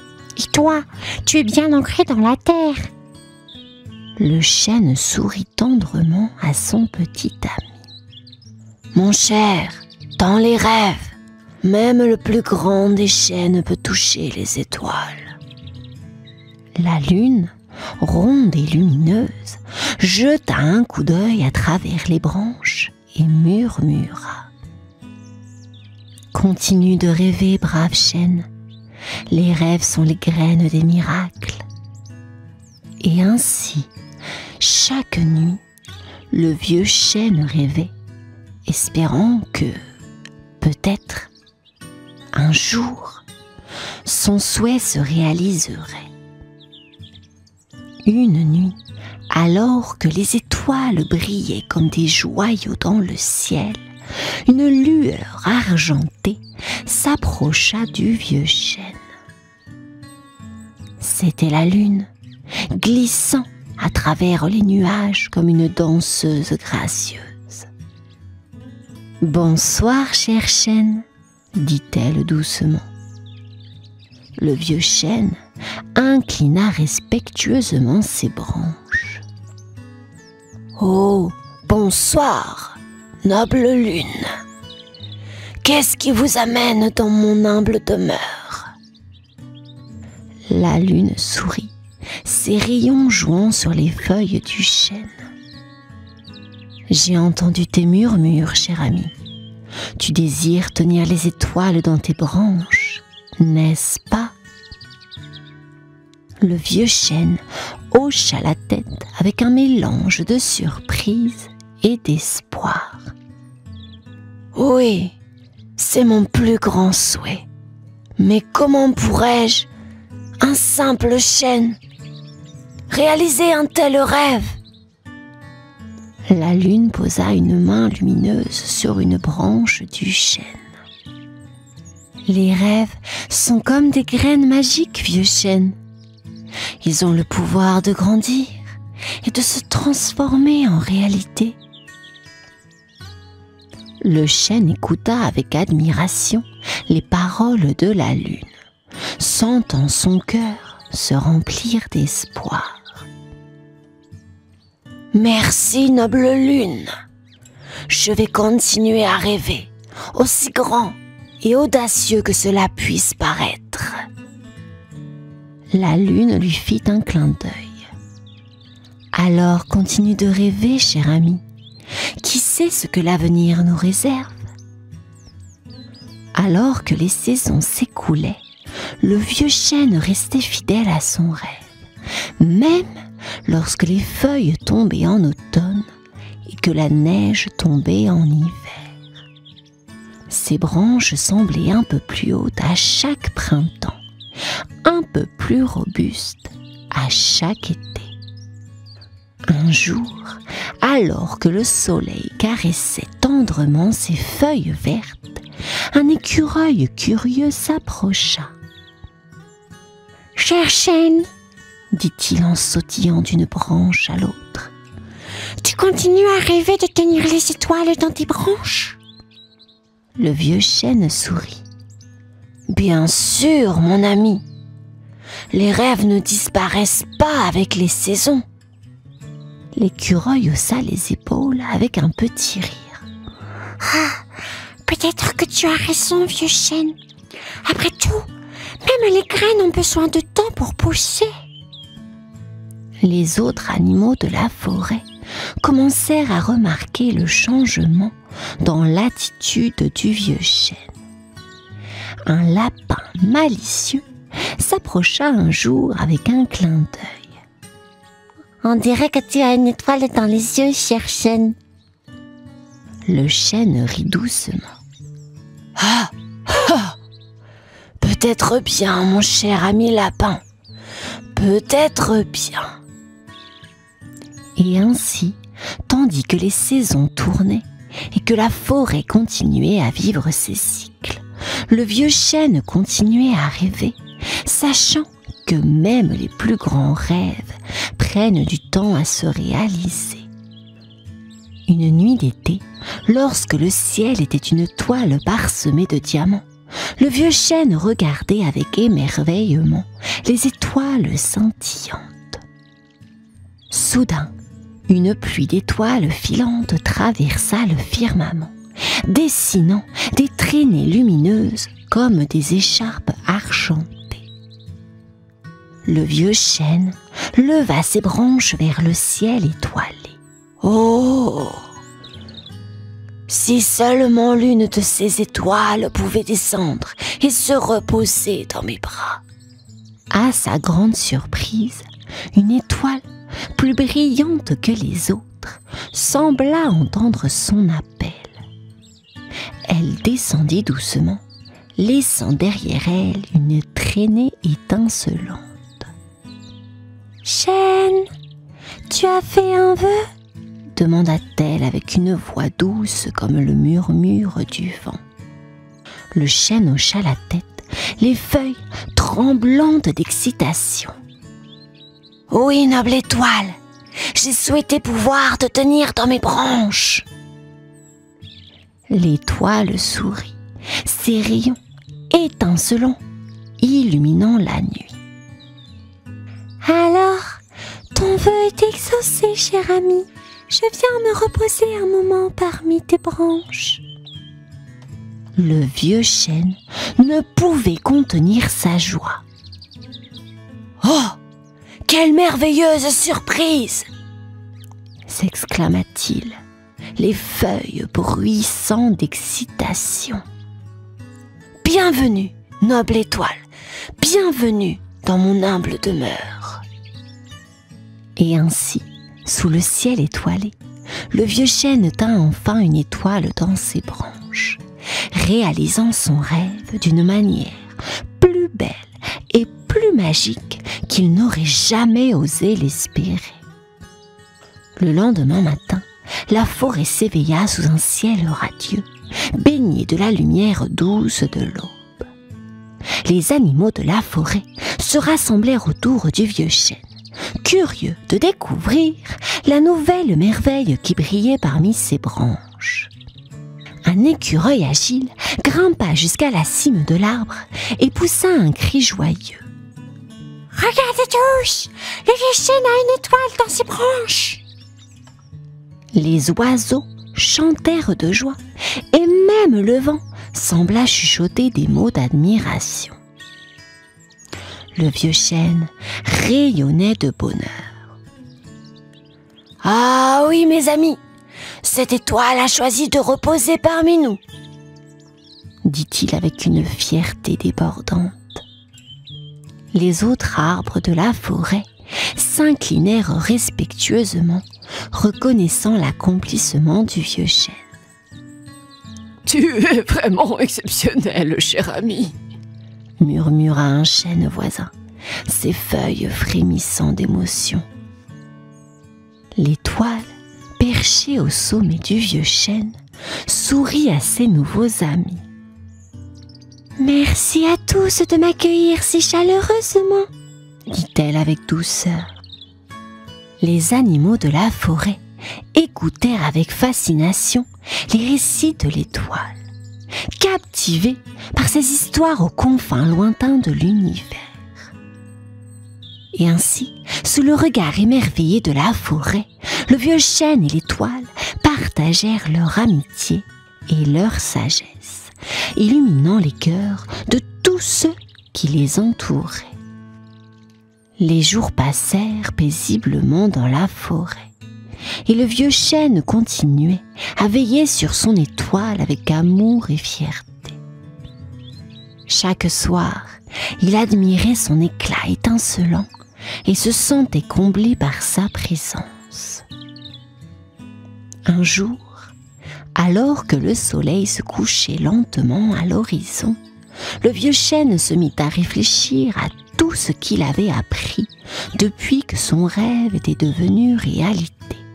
« Ma chère étoile, dit-il doucement, je réalise maintenant que le véritable trésor n'est pas seulement de te tenir dans mes branches, mais aussi de savoir que les rêves peuvent devenir réalité si l'on y croit assez fort. »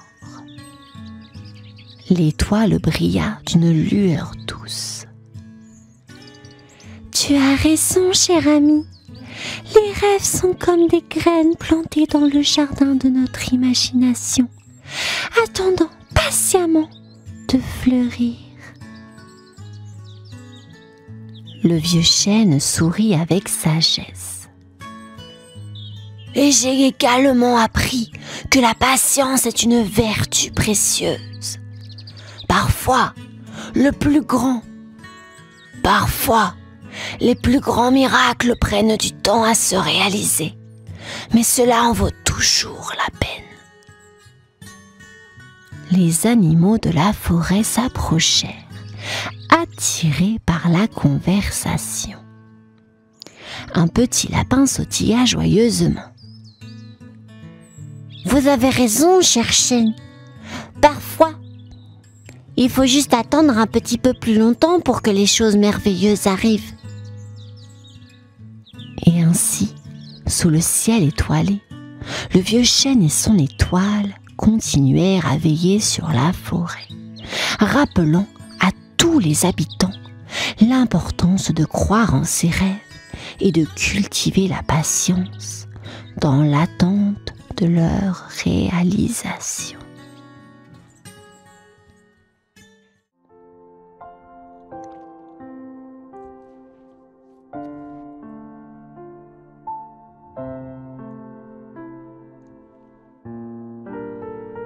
Dans une jolie maison de la forêt, vivait une petite fille nommée Boucle d'Or avec ses amis, les 3 ours. Papa ours, maman ours et petit ours. Boucle d'Or avait des cheveux blonds comme le soleil et un sourire brillant. Mais elle avait un petit secret. Elle n'aimait pas ranger ses jouets. Un matin, Boucle d'Or jouait avec ses poupées et ses ours en peluche. Après le jeu, elle laissa tout par terre et alla manger des biscuits. Miam, miam, dit-elle en mangeant. Mais quand elle eut fini, elle laissa son assiette sur la table. Papa ours, qui aimait que tout soit bien rangé, vit l'assiette. « Oh là là, Boucle d'Or, ta tasse fait du ski sur la table !» dit-il en riant. Boucle d'Or rit aussi. « Elle est très douée !» répondit-elle en faisant semblant que l'assiette glissait. Maman ours secoua la tête, souriante. « Et tes jouets? Ils font la sieste par terre ?» demanda-t-elle. « Oui, ils sont très fatigués !» Boucle d'Or éclata de rire. Mais Petit ours, marchant sur un jouet, s'écria. « Aïe, mes pattes! C'est une forêt de jouets ici !» Tous rirent, mais ils savaient qu'il était temps pour Boucle d'Or d'apprendre à ranger. Dans la maison des ours, c'était l'heure de parler sérieusement. Maman ours, papa ours et petit ours s'assirent autour de la table en bois, juste à côté de l'assiette de ski de Boucle d'Or. Mais comment aider Boucle d'Or à apprendre à ranger ? demanda papa ours en grattant doucement sa tête toute poilue. Maman ours, toujours pleine d'idées, tapota son menton. Peut-être qu'on pourrait lui montrer en faisant une danse de rangement, proposa-t-elle en se balançant de gauche à droite.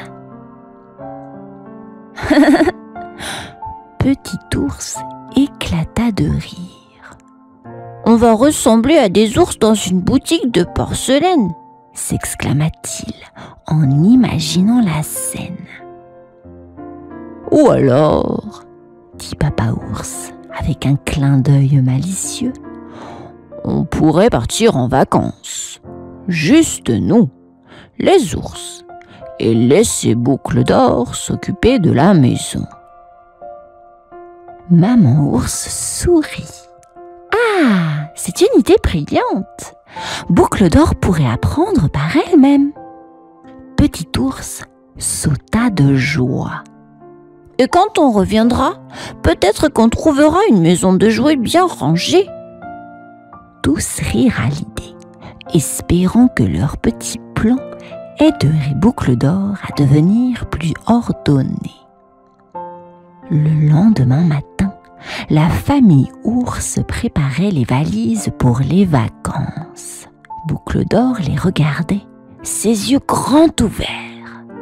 « Vous partez ? Sans moi ?»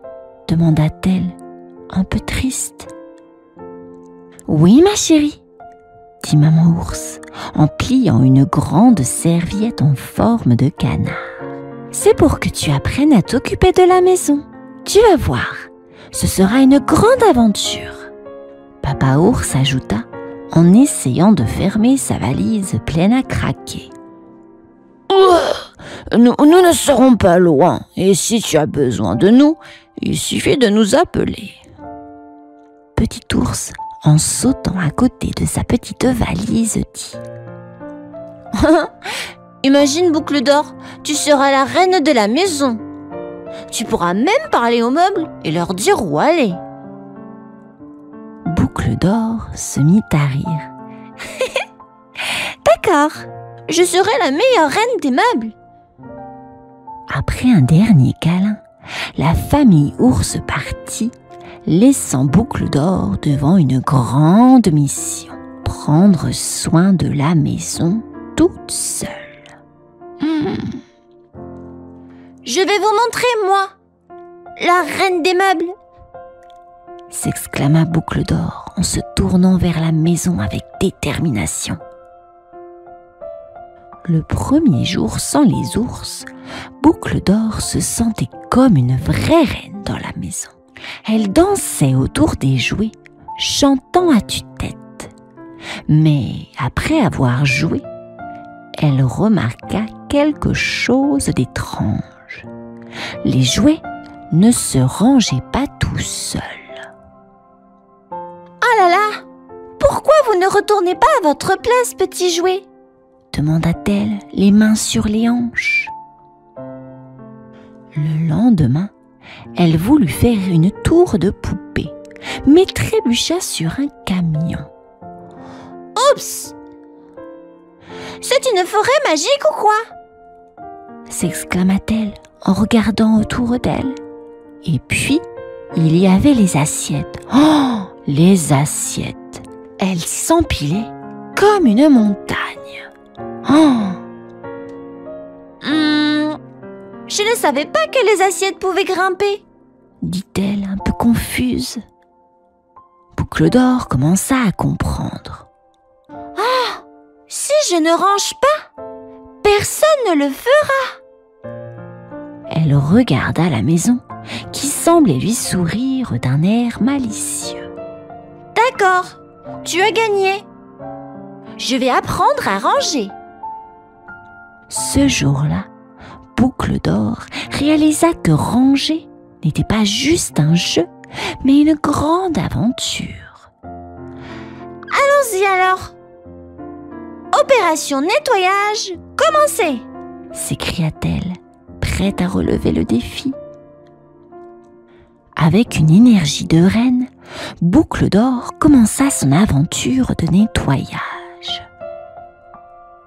D'abord, les jouets, dit-elle en se roulant les manches. Elle ramassa un à un les jouets en leur disant « Allez hop, au lit les joujoux !» Et elle les mit doucement dans leur boîte. Ensuite, elle regarda la montagne d'assiettes. Boucle d'Or fit la vaisselle comme une chef, en chantant une chanson qu'elle inventait. Splash, splash, les assiettes prennent leur bain. Puis, elle s'attaqua à la poussière. Avec son chiffon, elle fit des pirouettes, essuyant ici et là. « Prends ça, poussière de l'espace !» cria-t-elle en riant. Finalement, la maison commença à briller. Les jouets dormaient dans leur boîte, les assiettes brillaient sur l'étagère et le sol était si propre qu'on pourrait y manger. Boucle d'Or, épuisée mais heureuse, s'assit au milieu de la pièce. On a réussi, dit-elle fièrement. Regardez, maison, tu es toute belle. Elle avait appris qu'avec un petit peu d'effort et beaucoup de chansons, même la plus grande des batailles pouvait être gagnée. Je suis vraiment, mais vraiment, la reine des meubles, s'exclama-t-elle en riant. Quand la famille ours revint, ils ne pouvaient pas en croire leurs yeux. La maison brillait comme un diamant au soleil. Oh! Waouh! S'exclama Petit Ours, ses yeux ronds comme des billes. C'est notre maison ou un château enchanté? Maman Ours et Papa Ours étaient bouche bée. Boucle d'Or, tu as fait ça toute seule? demanda maman ours, émerveillée. Boucle d'Or sauta de joie et fit un grand sourire. J'ai rangé, nettoyé et même parlé aux meubles. Nous sommes devenus amis. Petit ours courut vers ses jouets.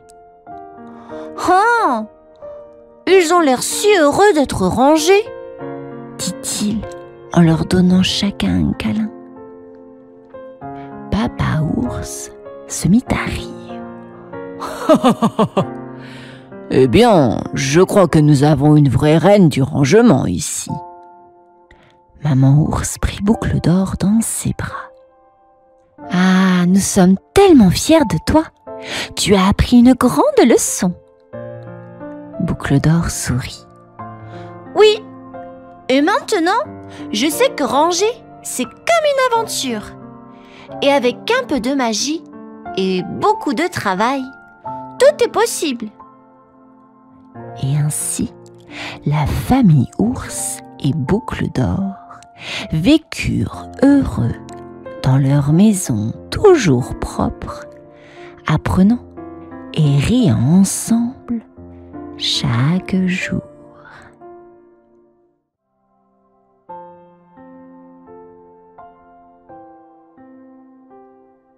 Dans une grande forêt pleine d'arbres qui chatouillaient le ciel, il y avait une maison pas comme les autres. C'était la maison de Princesse Jasmine, une petite souris très spéciale. Sa maison était faite de cristal et brillait comme un gros diamant sous le soleil. Bonjour, maison brillante, disait Jasmine en se réveillant chaque matin. Elle aimait beaucoup sa maison parce qu'elle scintillait de 1000 feux. Mais il y avait un petit hic. Il n'y avait pas un seul miroir dans toute la maison. C'est rigolo. Je ne sais même pas à quoi je ressemble, riait Jasmine. Jasmine pensait que tout le monde dans la forêt était heureux comme elle. Si quelqu'un avait un problème, il viendrait me voir avec un grand sourire pour m'en parler, n'est-ce pas? Disait-elle en sautillant dans sa maison. Mais ce que Jasmine ne savait pas, c'est que même si sa maison était la plus brillante, il y avait beaucoup de choses qu'elle n'avait pas encore vues ou découvertes. Peut-être qu'aujourd'hui je verrai quelque chose de nouveau? Se dit Jasmine avec un grand sourire, prête pour une nouvelle journée pleine de surprises. Un beau jour, alors que Jasmine jouait à cache-cache avec son ombre, elle entendit un bruit pas comme les autres. C'était à la porte de sa maison de cristal. Tiens donc, qui peut bien toc-toquer à ma porte? Se demanda Jasmine avec un petit air de mystère. Elle ouvrit la porte et devant elle se tenait une souris que Jasmine n'avait jamais vue avant. Il portait un sac à dos presque aussi grand que lui et avait un chapeau rigolo qui cachait presque ses yeux.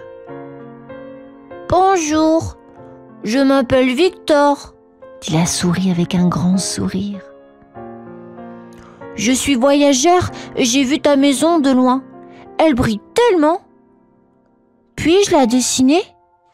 Jasmine, surprise mais ravie, lui répondit. Bien sûr, Victor. Ma maison adore se faire dessiner. Elle aime beaucoup être le centre de l'attention. Victor s'installa et commença à dessiner. Jasmine le regardait, très curieuse. Tu as beaucoup voyagé, Victor? demanda-t-elle. Oh oui, j'ai vu beaucoup d'endroits, mais aucun aussi brillant que ta maison, répondit Victor en riant. Et comme ça, Victor, le voyageur souris, devint l'invité spécial de Jasmine. Ça va être une journée intéressante, pensa Jasmine en souriant. Une nuit, alors que la lune dessinait des ombres dansantes autour de la maison de cristal, Jasmine entendit un drôle de bruit. « Zut, zut, zut et rezut !» murmura une petite voix. Curieuse, Jasmine se faufila hors de son lit douillet et suivit le bruit. Elle trouva Victor en train de faire une drôle de danse devant le coffre où Jasmine gardait ses jouets préférés. « Victor, que fais-tu ? On ne danse pas avec les coffres à jouets !» s'exclama Jasmine surprise. Oh, Victor se figea, pris sur le fait. « Oh, Jasmine, je cherchais juste le chemin de la cuisine. J'ai un petit creux, » dit Victor avec un sourire un peu gêné. Jasmine se mit à rire. « La cuisine ? Mais Victor, tu es à l'opposé. La cuisine, c'est par là, » dit-elle en pointant dans la direction opposée. « Oups !» répondit Victor. « Je crois que je me suis un peu perdue. » Mais Jasmine avait un petit doute. « Victor, es-tu sûr que tu cherchais la cuisine ? Ou y a-t-il autre chose ? » demanda-t-elle gentiment. Victor baissa les yeux. « Eh bien, Jasmine, je dois t'avouer quelque chose, » commença-t-il. Et c'est ainsi que Jasmine découvrit que Victor avait un secret. Mais au lieu de se fâcher, elle lui fit un grand sourire. « Victor, tout le monde peut se tromper. Dis-moi tout, et ensemble, nous trouverons une solution, » dit-elle avec bienveillance. Victor se sentit soulagé et prêt à partager son histoire avec Jasmine, qui était non seulement une princesse brillante, mais aussi une amie compréhensive. Après avoir entendu le secret de Victor, Jasmine décida qu'il était temps de partir à l'aventure. « Nous allons explorer le royaume, Victor. Je veux voir tout ce que je n'ai pas vu, » dit-elle, déterminée, avec un grand sourire. Victor hocha la tête, un peu inquiet, mais aussi tout excité. « D'accord, Jasmine, je te montrerai le chemin. » Ils sortirent de la maison de cristal et Jasmine fut émerveillée. « Waouh! Il y a tellement d'arbres! Et regarde ce papillon! Il a des ailes comme des pancakes! » s'exclama-t-elle en riant. Victor riait aussi. « Oh oui, et attends de voir le reste !» Mais alors qu'ils avançaient, Jasmine commença à voir des choses qui ne la faisaient pas rire. « Pourquoi cette fourmi a-t-elle l'air si triste? Et regarde, cette fleur a perdu toutes ses pétales. Victor, qu'est-ce qui se passe ?» se demanda-t-elle, la joie faisant place à l'inquiétude. Victor prit une grande inspiration. « Jasmine, c'est ce que je voulais te montrer. Le royaume a des problèmes que nous ne voyons pas depuis la maison de cristal. » Jasmine écouta attentivement Victor lui expliquer. Elle regarda autour d'elle et dit: « Nous devons aider Victor. Chaque fourmi triste et chaque fleur sans pétales compte. » Ainsi, avec un grand cœur ouvert et un nouvel ami à ses côtés, Jasmine était prête à faire tout ce qu'elle pouvait pour rendre le royaume forestier à nouveau joyeux et coloré. Jasmine et Victor, décidés à aider, commencèrent par donner des câlins aux arbres tristes et à chanter pour les fleurs sans pétales. Ne vous inquiétez pas, chers amis, nous sommes là pour aider, disait Jasmine avec un sourire encourageant. Et regardez, j'ai apporté de l'eau pour vous, petite plante assoiffée, ajouta Victor, portant un seau d'eau presque aussi grand que lui. Ensemble, ils arrosèrent les plantes qui semblaient sourire en disant merci. Puis, ils rencontrèrent une fourmi qui portait un grain de sucre 10 fois plus grand que sa taille. « Peux-je en un coup de main, Madame Fourmi ?» demanda Jasmine en riant. « Oh oui, s'il te plaît. Ce sucre est pour le goûter, mais il est si lourd. » soupira la fourmi. Victor et Jasmine aidèrent la fourmi et en chemin, ils apprirent beaucoup sur l'entraide et l'amitié. « Voir tous ces sourires me rend si heureuse !» dit Jasmine, les yeux brillants de joie. « Et moi donc ? Je n'avais jamais réalisé à quel point aider les autres pouvait être amusant. » avoua Victor, un sourire fier sur son visage. Ainsi, jour après jour, Jasmine et Victor aidèrent leur royaume forestier, découvrant la joie de rendre les autres heureux. Leur amitié grandit encore plus, tout comme le bonheur dans leur cœur et autour d'eux. Après beaucoup d'aventures et de bonnes actions, Jasmine et Victor regardèrent le royaume forestier. Tout était si coloré et joyeux maintenant. Waouh! Regarde, Victor! Nos nouveaux amis sourient et les fleurs dansent! S'exclama Jasmine en sautillant. Oui, Jasmine, nous avons fait une grande différence, dit Victor en gonflant sa petite poitrine de fierté. Bien, je crois que c'est l'heure d'une fête pour célébrer, décida Jasmine. Une fête avec des gâteaux pour tout le monde, même pour les fourmis.